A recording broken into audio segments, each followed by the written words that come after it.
Dr. Babasaheb Ambedkar Open University.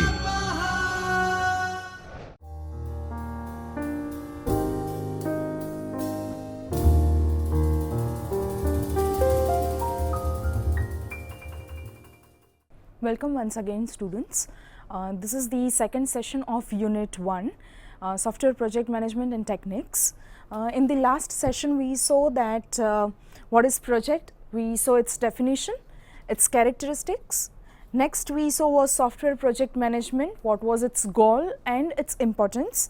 Then we saw third point was history of SPM starting from the 18th century to moving to 19th century, so on till today. And then we saw process based management system, where we saw the process cycle, right. So this was what we saw in the last session. Let us start with the next topic. It is defining a standard software development process, right. Now what is a standard software development process? When we check on the defining this software development process, all right, there are few activities which we need to understand first. The very first activity is requirement analysis. The requirement analysis is the one which we gather the information from the customer, all right. The customer for whom we are going to build up our project, we gain their requirements, we gather their requirements, we analyze on these requirements, is called as requirement analysis. Right. Then the next is specification. Now when we talk about specification, specification entitles something that a customer definitely needs. A customer will specify that what they require, how much of it is required, what kind of software process they want, what kind of software project they want, all right. All this needs to be specified and we call this as specification. All right. Then the next is software architecture. All right. Once we define the specifications, once we have gathered the requirements, we define the specification. Now next we have to do is we have to construct an architecture of that software. Now this software architecture is nothing but we will be constructing how we are going to start with our software. All right. We will be designing that software. All right. Then next is its implementation. Once the architecture, once the software is designed, all right, we have done all the analysis, we have done the designing part of it. Next we have to do is implement that particular idea into actual practice, that is actual coding and all right, that is implementation. Then once the implementation, that is coding, is done, all right. Now once the coding is done, what we do is we generally check for its validations, right, validations in terms of testing, all right. So then we do is testing, whether our code is appropriate, whether all the things that is coded is up to mark, whether all the validations are appropriate. For example, if you put a mobile number, right, mobile number usually is always 10-digit number, all right. So we will be checking whether those, if it is taking up 11th digit, no, yes, it is tested. All the test cases should be passed, all right, that is testing. Then next is documentation, which is very important, and we will be dealing this particular portion majorly in Unit 2. All right. So documentation says that whatever we do, whatever analysis we have done starting from the scratch of the project till its completion, everything will be documented so that the customer to whom we are going to deliver this software will come to know, right, that what and how the working of the software is done. So everything is documented, all right, and that is called as documentation. Next is training and support. Once everything is documented, now project is built by us as a software engineer. But those who are going to take up this project, the customers, not all are trained. All right. So we need to provide them training on our software, that what is this software about. We need to train them, all right. And during training, we need to be very elaborately explain them that how this particular software is going to work, what this software is about, what are its pros, what are its cons, and how much the capacity of this project can be, all right. As well as there is support. Support is nothing but maintenance phase. Maintenance means, for example, if we have developed a software for a company XYZ and we are saying that this particular software will work for 3 years and we don't need, I mean they do not need any updation in the software. Now after 3 years, if an upgradation is required in the software, for example if you are using WhatsApp, after every 3-4 months you need an update, yeah, you get an update. So similarly, that updation which we are trying to give to our customers is nothing but the support that we provide. If any error comes, if any bugs come, or there is some problem in the software, right, then that support is to be given by us, right. So that is training and support. And maintenance in itself says about the support, which says that maintenance is nothing but we will be simply maintaining how our software is going to work. So it includes both support and the maintenance, all right. This is a simple diagram of software product, right. Next, prototyping. Now to initially start with, let us not look what prototyping is. Instead, I will just mention what, in a very easy language. Prototype is the first model that we establish for our software. I am again repeating, it is the first model that we establish for our software. It is saying that it is a process of building a model of a system. So model is something that we establish for the very first time, and it need not be the exact one that we or the customers require, right. But yes, prototypes are almost similar to my customer requirements. Whatever my customer wants, the same way I am going to construct it, and when I represent it, it is called as prototype. Now if you would have visited some big temples, right, a model of that temple is kept in the middle of the temple in a showcase, right, that shows that how much large this temple is. So that which is represented in that glass box is nothing but a prototype, all right. And prototype doesn't say that the exact thing is there in the architecture, all right. So it is a process of building a model of a system. Second, employed to help system designers build an information system that is intuitive and easy to manipulate for end users. This prototype will help my end users understand the things on their own, and it will help them to manipulate the system as per their requirements, all right. And this prototype is an iterative process. Now what is iterative? Iterative is that which goes continuously, all right. So one phase has completed, again the second phase, again the third phase, but it is a kind of a repetition, and this repetition is nothing but an iterative process. So prototype is an iterative process. Prototyping forms low-tech sketches or paper screens. It can be done on the papers, all right, just a rough sketch you make on the paper and it is a prototype, or it can be used with the high-tech operational systems using case or 4GL. Now 4GL, of course everybody of you would be knowing that what is 4th generation language. Case is nothing but computer aided software engineering, where a prototype is built up in some computer aided software, all right, and that prototype is nothing on the paper. It is something that will be represented on the computers, all right. So a prototype can be of two types. One, you can keep it as a sketch, a very rough one, all right, and second is a high-tech operation which will be shown in the computer system, correct. Then what are the advantages of prototyping? Let us see at its advantages and disadvantages both. Let us first see the advantages. Advantages are, it reduces the development time. As said, my prototype is the very first model that comes into picture, all right, and once I have built that particular first model, the original model will be exact one of this prototype. So my development time will be reduced, all right. So it reduces the development time. Next, it reduces my development cost, all right. So the cost of my development will also be reduced due to this, and it even requires user involvement. Always understand that prototype cannot be used on its own. You cannot develop on your own. It does require user intervention because prototype is built on the requirements that customer gives, all right. So it is based on the user requirement. Then developers receive quantifiable user feedback. Once that model is developed, you give it to the customers whether this model is perfect. If they say yes, that means we have to start developing its original. Alright. If they say there is some minor changes in the prototype model, alright, then you need to first configure that particular changes, you need to bring those changes into the prototype and again show them.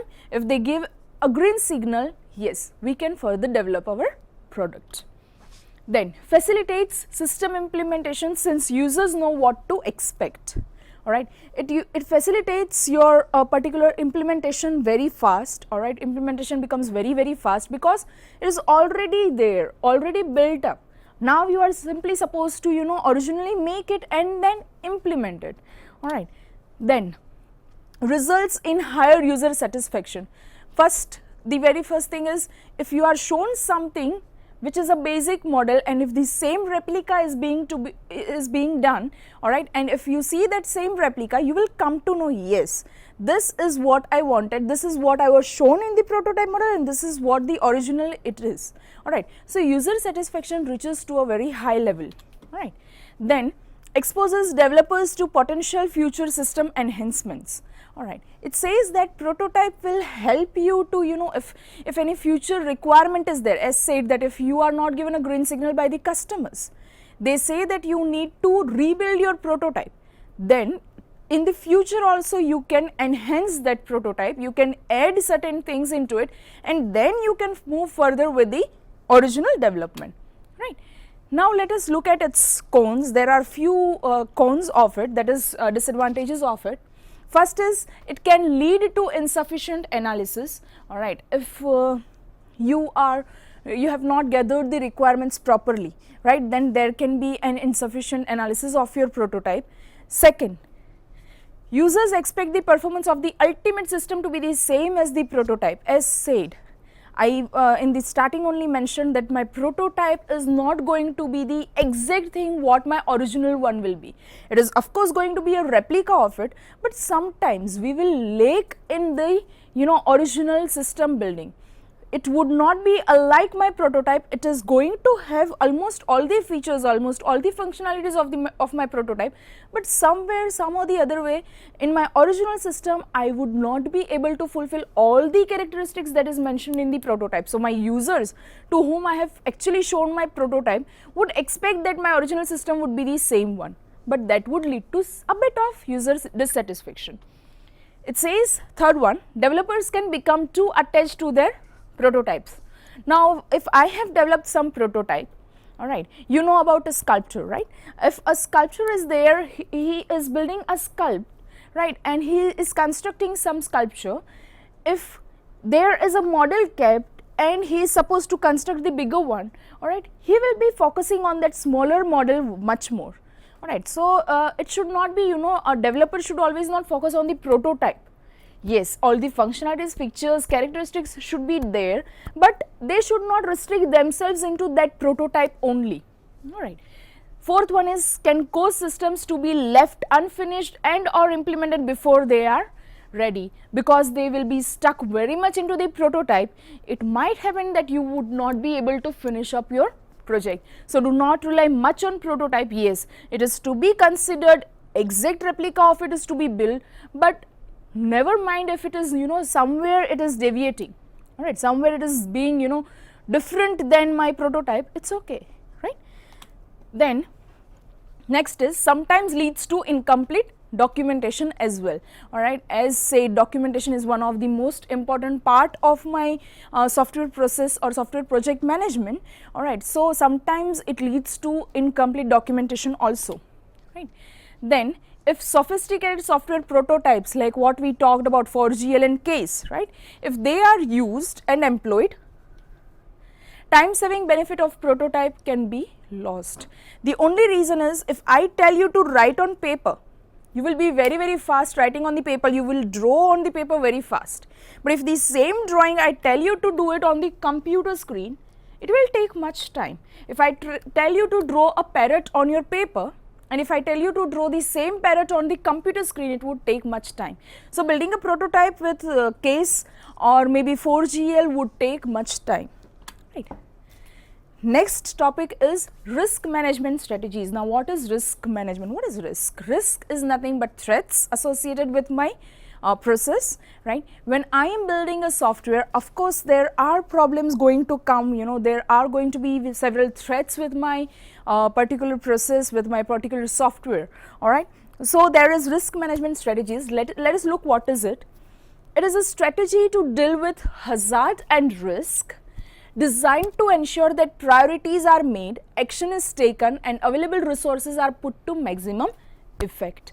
It says that it is going to deal with the hazards or threats or risk, and it is giving a surety that the priorities of what my customer requirements are, all right, all are fulfilled and a particular available resources are put to maximum effect. All the resources that is required, all the resources that are available, all is being utilized in order to maintain, manage and construct my software, all right, and all the threats associated with that is coming under risk management strategies. Let us look at its stages. Stages are two basically. First is initial threat appraisal, we call it as risk analysis. What is analysis? Analysis is something that you identify, right? You analyze on it. All right. So, the first point is identify the key issues, identify what all threats are there, identify all the key issues that you are facing with your particular software.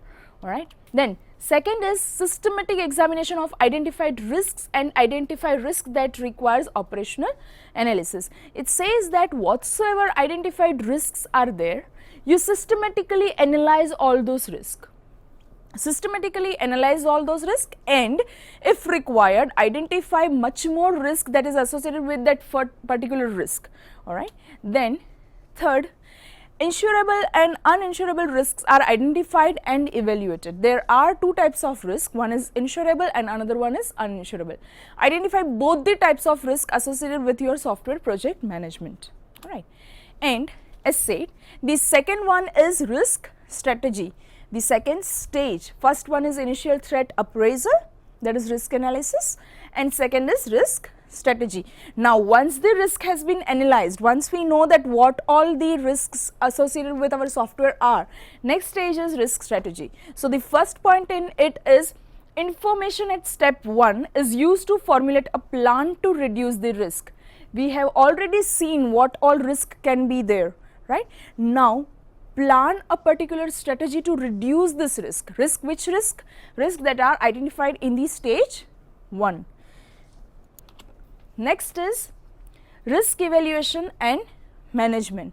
So, when you have already formulated a plan, right, you have already laid out a plan on the basis of my step 1. Now, what we have to do is evaluate those risks and manage those risks, all right. Once they are analyzed, once they are formulated, a plan has been made, now try to avoid it. If not, then try to manage it, all right. So, last, training with an enhanced risk culture and acceptance of responsibility. If you are not able to avoid that risk, if at all we know that this risk is going to be there, all right, then develop a risk culture, develop and train your people such a way that they will be very much thorough with the risk, they will take up that risk and they will give even better out of that risk, all right. They will try to survive out of that risk, and that is called as risk culture and acceptance of responsibility. Make them responsible enough to understand that this risk is going to be there and this risk is supposed to be eliminated. If not eliminated, then it should be dealt in such a way that all the risk factors that is associated with my software project, all right, should not be shown off, all right. Next, risk management strategies has advantages and disadvantages, of course. What are its benefits? Benefits are identification of the measured threats, all right. As said, risks is nothing but threats, associated threats, all right. It helps you to identify the measure amount of threats that is there associated with your software project, all right. Second one is relative assessment of threats. Now, for example, my particular project has threat 1, threat 2, threat 3. 3 threats are there. Now you relatively assess all these threats. Relevance of threat 1 with threat 2 with threat 3 with threat 1 again, alright. You do the relative assessment of all the threats, that is called as relative assessment of the threats. Third one is benchmarking, where studies are undertaken at multiple locations. You benchmark where you can have multiple studies, located at different places, alright. That means you can, if whatsoever risk is there, risk 1 is there, give it to team 1, benchmark them. Risk 2 is there, give it to team 2, that this risk will come, you assess it, alright. So benchmark that so that you can overcome risk very, very fast, alright. Then development of a prioritized action plan. I said that in step 2 that we saw previous slide, right. We said that we are supposed to formulate a plan on the basis of our step 1. So this plan will be given, different plans will be there. Now give a priority to your action plan. Which plan is required at what time? Whether plan 1 is prioritized, plan 2 is prioritized, plan 3 is prioritized. Make one exact plan a priority plan, alright, and deal with that plan first. Then guidance on the development of an appropriate risk strategy. Now because that risk is going to come, guide them, alright, guide that what all risk strategies can be applied, alright. Then assistance with related corporate governance, alright, take help of corporate governance, alright, take help of them, see how you can avoid that risk, alright. So that can also be done, assistance of corporate governance can be taken up. Then measurement of the effectiveness of existing management controls. You measure how much management control is there to avoid that risk or to maybe eradicate that risk, and it helps you to discuss out this risk management strategies, alright. Then development of existing risk management initiatives, right. Now you know that risk is going to come, alright. Develop an existing risk management initiative. Take an initiative, develop it thoroughly, alright, and formulate a plan, work accordingly to avoid that risk. Then next is control of the strategic process and over a period a reduction in the total cost of risk. You control the strategic process, alright. After you control the strategic process, your total cost that is incurred in that risk would always be reduced, because you are already very much ahead of that risk. You have already planned how to eradicate that risk, alright, and that will reduce your total cost of risk. We call it as total cost of risk, alright. And lastly, minimum cost for insurance and risk transfer. Once you have already developed a strategy, you know that this risk is going to come, there will of course be very minimum cost of insurance and risk transfer that we do, alright. All the transfer that happens because of risk, or maybe one risk to the other risk, the transfer that comes, alright, that all gets reduced, alright. Then concept of tailoring, alright. Before I start with this concept, what is tailoring? Tailoring is nothing but that which you mold out the way you want. For example, if I want some particular information to be extracted, which is very, very important, alright. I hope all of you know the difference between data and information. I have junk amount of data, but out of that data, whatsoever is relevant to me, I take it up that particular thing as an information, right. So similarly, tailoring is nothing but it is a software development, is the process of extracting a set of processes, tasks and artifacts from the organizations to achieve its objectives. They are the one which will help you to achieve your objectives, and out of all different things that is available in the organization, you simply take that artifacts. We call them usually as artifacts, right. Practices and guidelines for the tailoring. What are practices? What are its guidelines? Guiding development team about what is best for the project. Whosoever is your development team, guide them what is best for the project. Do not look at your is, no, what is actually best for your project should be taken up, right. Then what is tailorable and what is mandatory, what you can cut off, what you can cut off from your software project development and what is going to be very, very essential, that is mandatory, alright. Some things are always optional, something is very much mandatory, alright. So, tailorable is all that is, you know, you cut it off from the software project. Then must specify current state of process implementation, customers needs and objectives and project characteristic. It says that it should specify that what is the current scenario, alright, what is its current state of the process, right, its implementation stage, its customers needs, that is my customer has certain XYZ kind of requirements, alright, what are its needs and what are its objectives and project characteristics, all that is there, you should guide your particular team members, right. Then must be included for building the life cycle models. Now this life cycle models we will be seeing in the further slides, alright. They are generally useful for building your life cycle models and it should be included in that, because when you build up a life cycle models, not everything is to be included in it. Certain things you should cut it off, certain things are very much mandatory that you should keep it, alright. So all that is, you know, you can cut it off, tailorable. All that which is mandatory, you should keep it, right. Then these are life cycle models. Generally they are iterative and incremental. Before I proceed to iterative and incremental, let me just explain one basic difference between iterative models and incremental. Iterative models are all those which evolve out one after the other. They are usually, you know, a kind of a recursive process.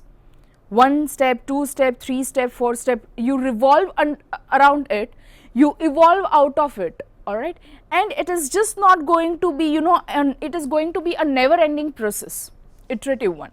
Once you reach to a final software project development where you find now your software doesn't need any changes, any updations, there you stop it, till then you keep it on, you know, circulating, you keep around it, alright, you keep developing it, that is called as iterative. The other half, that is incremental, is a stepwise process, alright, where you will require all the customer requirements at the very first end, where you cannot change any customer requirement, and if you want to come back to customer requirement, you cannot come in that, because it is, I said, stepwise, right. If you reach step 7, if you again want to come to step 1, you have to climb down step 6, 5, 4, 3, 2, 1, then only you can reach 1. It is not an iterative process, alright. Then next is, for both the models, phases are analysis, design, implementation and testing. Now let us briefly understand what are these phases. These 4 phases you have to always remember. What is analysis phase? Analysis phase says that you have to first take up the customer requirements. What are the customer requirements? What are the customer, you know, what does customer need? Alright, all those is requirements gathering. You gather the requirement of the customer and now you do the analysis. This many requirements are there. For example, 23 requirements of the software is there, right? 23 requirements are there. Analyze those requirements. What do you require to fulfill those particular requirements? Analysis phase. Then design. Once you have analyzed how much, you know, human power is required, what would be its cost, when will you deliver your software to the customer, alright, once it is done, you now start designing the particular software. Designing is nothing but, you know, making a raw model or maybe a prototype or maybe an architecture through which we all will be, you know, we can start coding, alright, so that is designing. Then third one is implementation. Implementation includes your coding, right. Once you have analyzed, once you have designed your software, now exactly with that design you are supposed to start the coding, alright. That coding comes under implementation, and lastly when we start the code, alright, simultaneously we check whether our code is perfectly running or not, whether it is encountering any error. If not an error, then is there any bug in the particular project that we have developed, that we have coded actually, right. So that comes under the phase called as testing. So we always have to remember that there are 4 phases of any of those models: analysis, design, implementation and testing. Now let us see iterative model representation. Very easy, all right, very easy, very thoroughly explained, all right. I'll explain you how to write this. Very first thing is there is a planning phase, all right. You plan out that what all requirements are there of customers, how you would be fulfilling those requirements, plan out how much days you require to code, how many people in a team you will require for coding, maybe for testing, maybe for designing, all right, because we have all designers different, we have coders different, we have testers different in certain companies, right. So plan out what all exactly you require, that comes under planning. Now just see this phase, requirements phase, all right. Requirements phase says that you are going to gather the requirement from your customers, all right. Once you gather the requirement from your customers, you start implementing on those requirements, that is whatsoever my customer requires, XYZ of characteristics, XYZ of features, now we are supposed to start its coding phase, all right. So implementation is nothing but its coding phase. Now here we will start coding our project. Once the code has commenced, next we require is the testing phase, right. Now what is the testing phase? I have started coding it, I need to check its validations, whether this particular code is working, it is workable, whether it is having any errors, any bugs, comes under testing. And once that is done, now evaluate it with what? With the requirements. My customer gave XYZ requirements, all those XYZ requirements are meeting here in the evaluation phase. If yes, my product is done. If no, add those requirements, all right, or again start implementing it, all right. So I hope you can see there is a box here and this is a cycle, right. So it is an iterative phase, it keeps on moving in a cyclic manner, right. Deploy those things, deployment is nothing but once the product has been developed, we find that yes, requirements and evaluation phases are exactly equal. Whatever my customer needed has all been done in my project, we deploy it. Deploy it means we give it to the customers, all right, we deploy it on their system. Iteration is released, you release the iteration, right. Next is an incremental model. I said it is a stepwise model, there is no iteration, right. Iteration means we used to tell it as a circle, cyclic manner. Here you would not find any cycle, it is a stepwise model. Just check this, requirements are there, customer requirements need to be precisely taken up.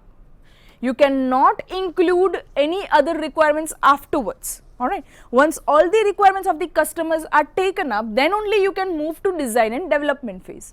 That means you start designing your project, you start coding it, all right. So design and development, once it is done, you test it, all right. Once the testing is done, you implement it.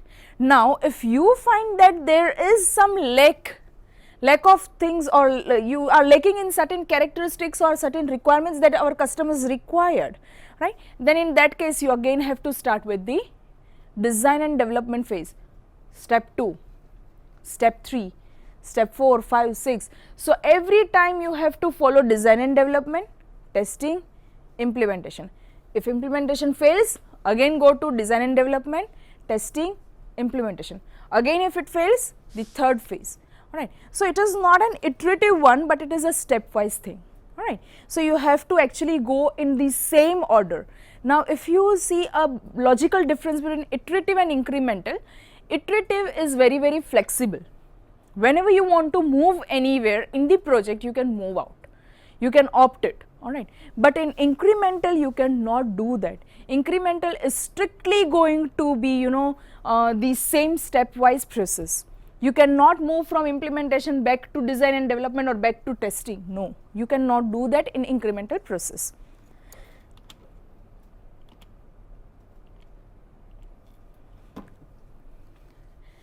Iterative and incremental model, what are its advantages of what are the advantages of incremental model?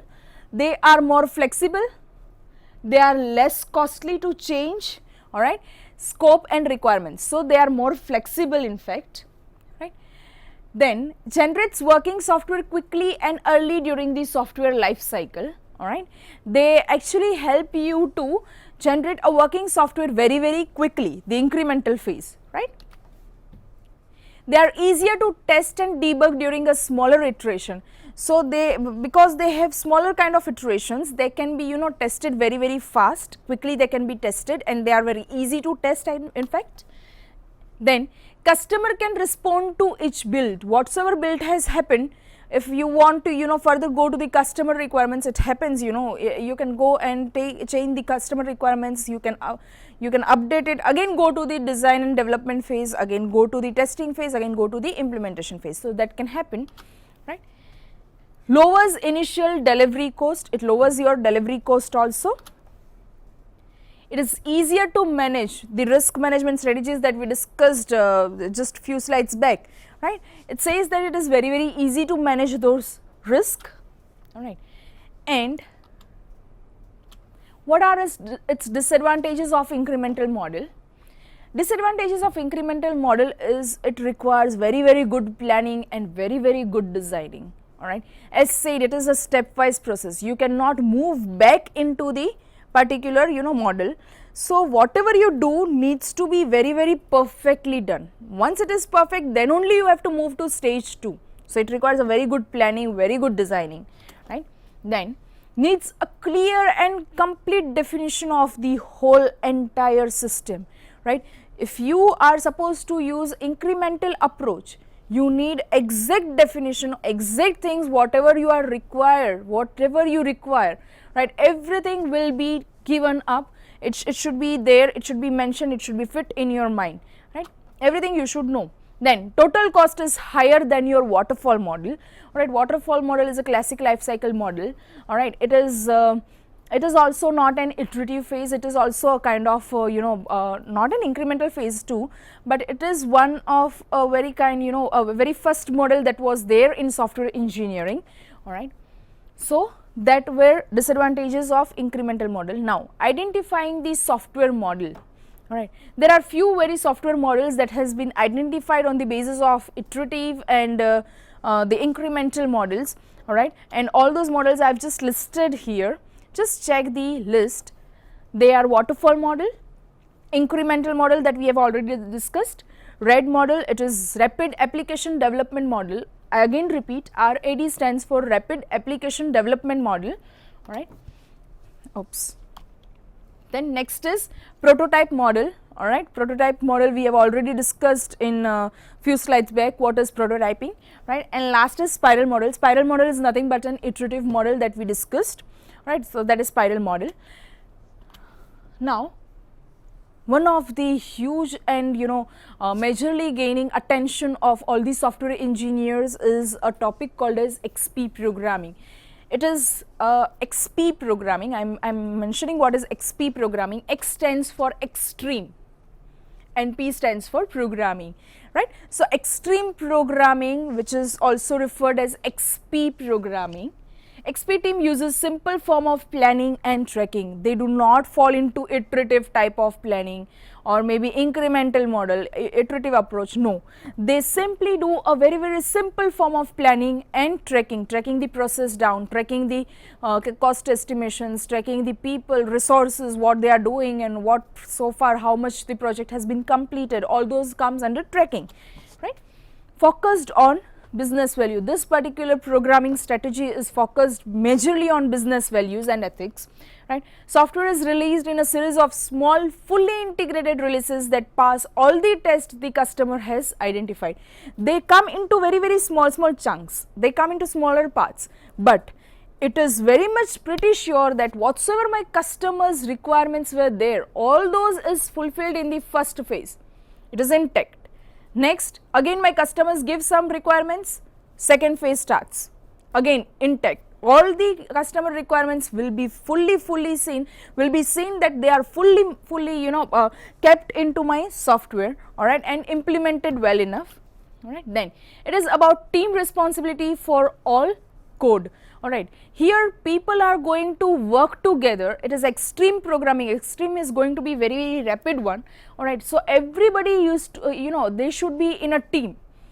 if you want to win something, you alone cannot win. If it is a team, you can win very, very easily, right? So it is about team responsibility for all code. It is a lightweight methodology. As said, it is very lightweight because it is not going to follow your that evolutionary or iterative phase, or maybe your spiral model, waterfall model, incremental model. No, it is going to be an extreme programming. Now let us see its stages. Its stages are 4. First one is coding. You simply start with coding. Whatsoever customer requirements come, don't wait for analysis, don't wait for designing and all those stuff. You start coding it. Once the coding is done, you start testing it. Whether my particular code, whatsoever I have written, is correctly done, test it. Then listen, right? Listen again. What are the customer requirements? Yes, this customer requirements are there. Okay. Now I have already done into my coding this particular requirements. Yes, again another requirements have come. I restart the coding, I do the testing, alright, again listen, and I again design it, alright. So it is coding, testing, listening and designing. I hope you can see the phases have been changed.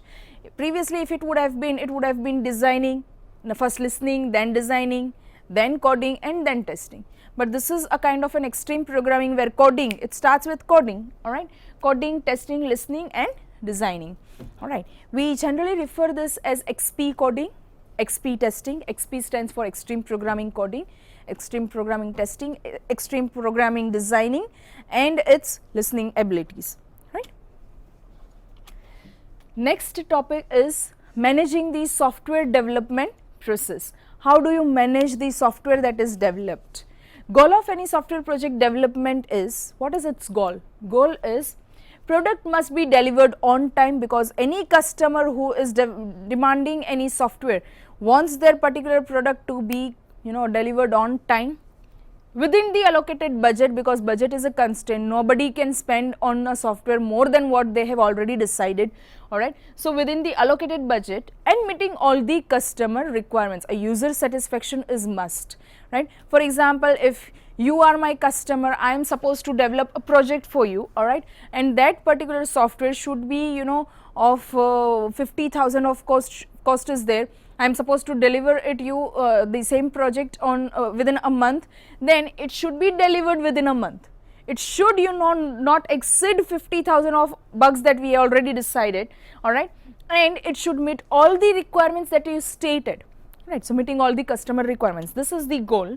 The success of the project lies on, now we know what is the goal. What are the key points on which the success lies on of my project?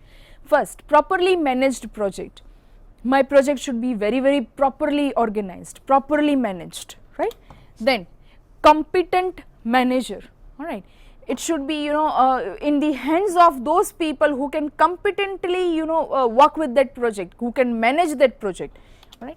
Then mature software engineering environment. We cannot keep an immature software engineering environment, because every time any changes comes in the software, it should take up maturely, it should take up it as a strategy, or maybe it as a as an enhancement to the software project or an upgradation of the software project, right. That is it.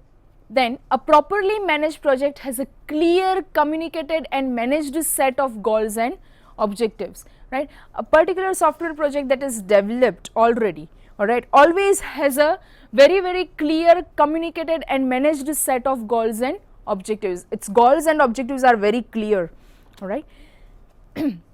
The processes also provide quantifiable feedback, that is metrics. This metrics also we will see in unit 2 very, very elaborately, alright. It says that the process also provide quantifiable feedback, whether my particular project whatsoever I have developed is properly done, quantify it with a feedback, alright, and we generally term it as a metrics. Metrics provide the information necessary to assess a project's progress against a baseline project plan, alright. Baseline project plan is the first initial project plan that your customers gave you, alright. Whether that baseline project plan and your originally developed software are equal, that helps you to decide up with the help, that is nothing but a metrics what is provided, alright, quantifiable feedback, right. Then attention should be paid to the cost, because as said budget is a constraint, schedule, Alright, schedule is timeliness, scope and quality aspects of a project. Your project, if you are developing within a month, I give you that project within a month, but what if the quality of that project is not up to mark, right? So, I need to see that my project should be qualitative also. One method of managing this areas, that is cost, schedule, scope, quality and all those stuff of project, is to apply undervalue techniques. We generally call it as EVA, undervalue analysis, right? EVA stands for undervalue analysis, or EVT, which is undervalue technique, that provide planned versus actual feedback, that says that what was planned. Now, after development, what is the actual one? So, whether that planned and the actual one, are they same or they are different, alright. All that technique, the technique used to evaluate that is called as undervalue analysis or undervalue technique. That is it. Now, let us see the exactly what we have learnt through this unit, right. Learning outcomes. First, software project results in definite process of software development from requirement having testing and maintenance as per the execution methodologies. It says that software project development starts with requirements gathering, it moves to the coding, testing and lastly the implementation. On all these phases comes up as a whole package, right. Software development covers risk analysis. We saw what are risk management strategies, right. It says that software, while developing it, it should cover risk analysis and cost measurement strategies as well, alright. Cost measurement strategies we will see in unit 2 majorly, right. Then SPM requires trained and experienced engineers. If you want your software to be developed very particularly for a particular customer, and it should be, you know, a workable software, maybe a very qualitative one, then always understand that you require a trained and experienced engineers, right. You cannot give it to any layman. Extreme programming must be followed for gaining very simplicity in your project. It is going to be very simple. If you use XP, alright, everything is going to be very simple, alright. So, extreme programming must be followed for gaining the simplicity, and that is it with our unit 1. Here we end with block 1, unit 1, that is software project management and its techniques. We will start with unit 2 from next session. Thank you so much.